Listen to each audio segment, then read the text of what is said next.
दोस्तों, भारत में high speed ट्रेनों का नया युग शुरू हो चुका है। ट्रेन को आज तक बनी हुई सभी ट्रांसपोर्ट टेक्नोलॉजीज में सबसे बेस्ट माना जाता है, क्योंकि ट्रेन को सब अफोर्ड भी कर सकते हैं। आज के समय में सभी देशों में जैसे होड़ सी लगी हुई है कि कौन सबसे तेज दौड़ने वाली ट्रेन बनाए, और इसी के चलते जापान और चाइना जैसे देशों ने ऐसी ऐसी ट्रेनें बना डाली हैं जो जमीन पर भी हवाई जहाज की रफ्तार से दौड़ती हैं और दुनिया को हैरान कर देती हैं। इसीलिए भारत में रेलवे ट्रैक्स को और ज्यादा मजबूत बनाया जा रहा है, ताकि अलग अलग रूट्स में हाई स्पीड ट्रेनें चलाई जा सकें। ऐसे और भी देश हैं जो हाई स्पीड ट्रेन की लिस्ट में अपना नाम दर्ज करा चुके हैं। अब तो भारत भी हाई स्पीड ट्रेनों को डेवलप करने में लगा हुआ है, लंबे समय से काम कर रहा है। लेकिन अब आप इन ट्रेन की स्पीड के बारे में सुनेंगे तो समझ पाएंगे कि भारत अब इस मामले में थोड़ा पीछे है। देश में अभी जो वंदे भारत एक्सप्रेस चलती है, उसकी अधिकतम स्पीड 180 किलोमीटर प्रति घंटा है। वहीं 160 की रफ्तार से दौड़ने वाली गतिमान एक्सप्रेस, 150 की रफ्तार वाली शताब्दी एक्सप्रेस और 140 की रफ्तार वाली राजधानी एक्सप्रेस ट्रेनें भी मौजूद हैं। लेकिन सोचिए कि 600 किलोमीटर प्रति घंटे की रफ्तार वाली ट्रेन आ जाएगी तो क्या होगा। भारत में 2026 में बुलेट ट्रेन दौड़ती दिखाई देगी और इसकी मैक्सिमम स्पीड 320 किलोमीटर प्रति घंटा की होगी। ये 2 घंटे में आपको अहमदाबाद से मुंबई पहुंचा देगी। लेकिन ये स्पीड दुनिया की फास्टेस्ट ट्रेन के सामने कुछ भी नहीं है। चलिए आपको बता दें कि ऐसी हाई स्पीड ट्रेन के बारे में जो आपको जमीन पर बैठे हुए हवाई जहाज वाली फीलिंग दिला सकती हैं। L0 series maglev. दोस्तों, L0 सीरीज मैग्लेव ये दुनिया की फास्टेस्ट ट्रेन है, और ये ट्रेन उसी देश की है जिसने सबसे पहले हाई स्पीड ट्रेन बनाने का रिवॉल्यूशन शुरू किया था। जापान की ये ट्रेन अपनी 600 किलोमीटर प्रति घंटा की रफ्तार से ये ट्रेन वर्ल्ड रिकॉर्ड बना चुकी है। साल 2015 में इस ट्रेन ने 603 किलोमीटर प्रति घंटे की रफ्तार से अपना ही 12 साल पुराना रिकॉर्ड तोड़ा था। L0 सीरीज की इस ट्रेन में टेस्ट के दौरान 49 कर्मचारियों को बैठाया गया था। ट्रेन इस रफ्तार से 11 सेकंड में 1.8 किलोमीटर तक चलाई गई थी। ये मैग्नेटिक लेविटेशन रेलवे सिस्टम पर आधारित ट्रेन है, जो ट्रैक और ट्रेन के बीच चुंबकीय विकर्षण के सिद्धांत पर काम करती है। ये ट्रेन टोक्यो से नागोया के बीच की दूरी 40 मिनट में पूरी कर लेती है, और टोक्यो से ओसाका की दूरी तय करने में ये 1 घंटे 7 मिनट का समय लगाती है। टोक्यो से ओसाका के बीच की दूरी 397 किलोमीटर है, यानी दिल्ली से हिमाचल तक बाई ट्रेन जाने में जितनी दूरी तय करनी पड़ती है उससे भी ज्यादा डिस्टेंस है, और दिल्ली से हिमाचल तक बाई ट्रेन जाने में लगभग 5 घंटे लग जाते हैं। अब आप खुद ही अंदाजा लगा सकते हैं कि ये ट्रेन भारत की ट्रेनों के मुकाबले कितनी तेज दौड़ती है। TGV POS.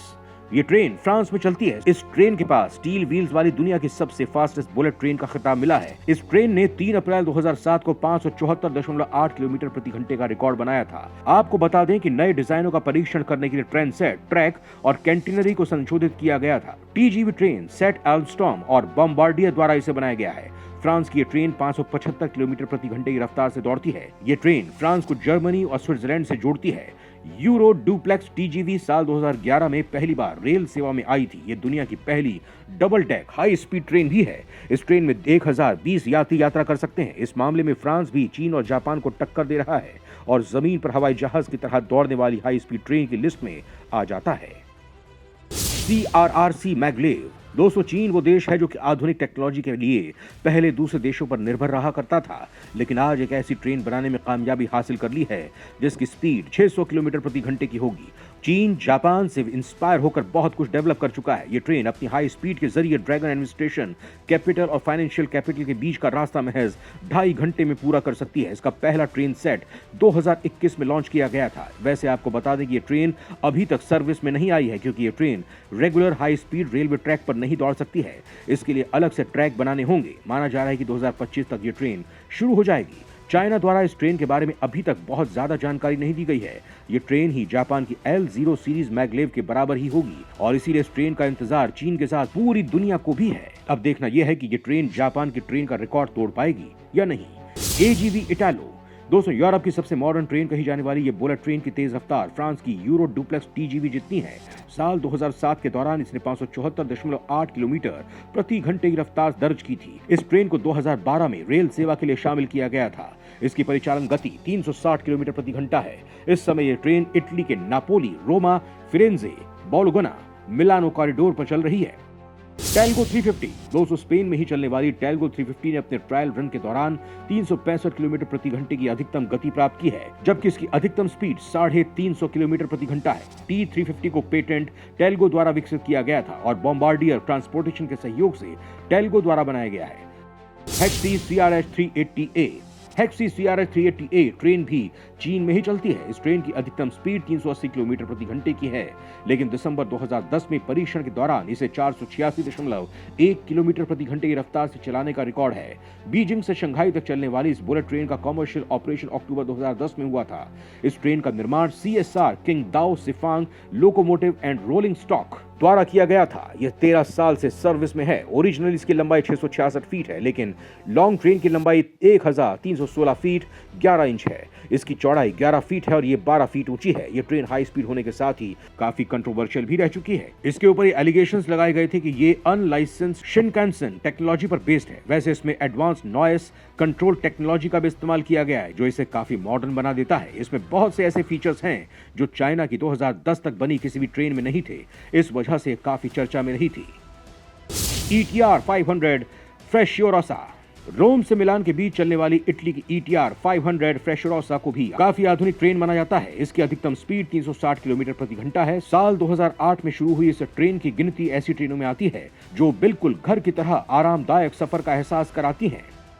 हेमू 430X। दोस्तों, टेक्नोलॉजी इनोवेशन की बात करें तो दक्षिण कोरिया को कोई कैसे भूल सकता है। दक्षिण कोरिया की एक ट्रेन दुनिया की सुपरफास्ट ट्रेनों की सूची में आती है और इस सुपरफास्ट और शानदार ट्रेन का नाम है हेमू 430X। 30 मार्च सन 2013 को उसने टेस्ट रन में 421.4 किलोमीटर प्रति घंटे की रफ्तार को हासिल किया, जिससे उसने दक्षिण कोरिया को फ्रांस, जापान और चीन के बाद 420 किलोमीटर प्रति घंटे के ऊपर चलने वाली हाई स्पीड ट्रेन विकसित करने वाला दुनिया का चौथा ऐसा देश बना डाला है। इस सुपरफास्ट ट्रेन की लंबाई 147.4 मीटर और चौड़ाई 3100 मिलीमीटर है, लेकिन 10 स्पीड 2.047 इंच है। Shanghai maglev. दोस्तों, ये ट्रेन हवा की तेज गति के साथ जमीन पर उड़ान भरने वाली एक अनोखी ट्रेन है। शंघाई मैगलेव परियोजना के मुख्य अभियंता डिंग सोनसान ने कहा है कि इस ट्रेन में 10 डिब्बे लगाए जा सकते हैं। प्रत्येक की क्षमता 100 यात्रियों की होगी। उन्होंने कहा कि ये ट्रेन 1500 किलोमीटर के दायरे में ट्रैवलिंग करने के लिए परफेक्ट सॉल्यूशन है। मैगलेव ट्रेन परियोजना की शुरुआत अक्टूबर 2016 में हुई थी। 2019 में 600 किलोमीटर प्रति घंटे की रफ्तार से इस ट्रेन का प्रस्ताव बनाया गया। इसका सफल परीक्षण जून 2020 में हुआ था और मैगलेव ट्रेन की दुनिया के सामने चीनी राज्य मीडिया ने 20 जुलाई 2021 को घोषणा की थी। इस घोषणा में बताया गया था कि चीन ने एक मैगलेव ट्रेन का उद्घाटन किया है जो 600 किलोमीटर प्रति घंटे की स्पीड से जमीन पर उड़ान भरने में सक्षम है। यह सुनकर पूरी दुनिया हैरान रह गई थी और इस ट्रेन को देखने के लिए बेहद उत्सुक हो गए थे सभी। इस ट्रेन के जरिए बीजिंग से शंघाई पहुंचने में केवल 2.5 घंटे लगेंगे, जिसमें फिलहाल प्लेन से 3 घंटे का समय लग जाता है और हाई स्पीड रेल से 5.5 घंटे लगते हैं। एक और खास बात यह है कि इसकी तेज रफ्तार रेलगाड़ी को दौड़ाने के लिए न पहिए चाहिए, न एक्सेल, न बियरिंग और न ही बाकी की ट्रेनों की तरह मैगलेव रेल के पहिए रेल ट्रैक के संपर्क में ही नहीं आते हैं, क्योंकि ट्रेन उच्च तापमान सुपर कंडक्टिव पावर पर चलती है, जिससे लगता है कि चुंबकीय ट्रैक्स पर तैर रही हो। इस सुपरफास्ट ट्रेन को देखकर जापान और जर्मनी जैसे देश भी हैरानी में हैं और अपने देशों में भी मैगलेव ट्रेन जैसी ट्रेनों को लाने की होड़ में लग चुके हैं। तो दोस्तों, कैसी लगी आपको फास्टेस्ट ट्रेन में हवा की सवारी करते हुए? आपको इनमें से कौन सी ट्रेन बेहतर लगी और इसके पीछे क्या रीजन है, ये आप हमें कमेंट करके जरूर बताएं। और इस मुकाम तक पहुंचने में भारत को कितने साल लगेंगे, ये भी जरूर बताएं।